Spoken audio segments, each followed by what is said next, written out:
It's nearly 230 years since the change, since the English first landed at Sydney Cove. Some think our history began 230 years ago. Others know a lot better. But there's still a paternalism in Australia. Things are better not talked about. Things are better not said.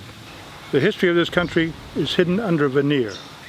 It's a history of chains, of limits. Those chains and limits still exist. When we think about our culture and think about thousands of years that we've been here prior to European settlement, I like to remind people that their imprints are deeply embedded in the land. These imprints, when they walked the land thousands of years ago, as the first people, first custodians, they were here since time immemorial. Everything we ever needed came from the land. Look back there and think of 228 years ago when people came to this country that we all call Australia our home now.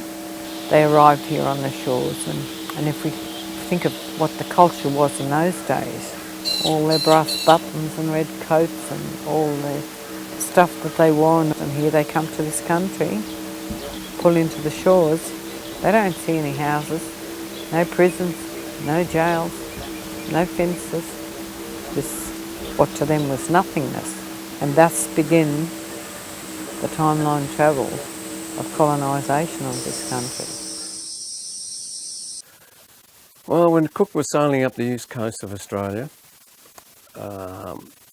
he was well aware that there are Aboriginal people here. He called them Indians they all call them Indians. That was the common name that they used for Indigenous people, Indian. Many years ago, I'm figuring, in the late 18th century, the local stockmen actually rounded up the native people of the area and herded them towards the edge and then actually pushed them over that cliff. And I think other people who have spoken to me about Myall Creek massacre, they've gone there and they have felt it. Why is January 26th Australia Day?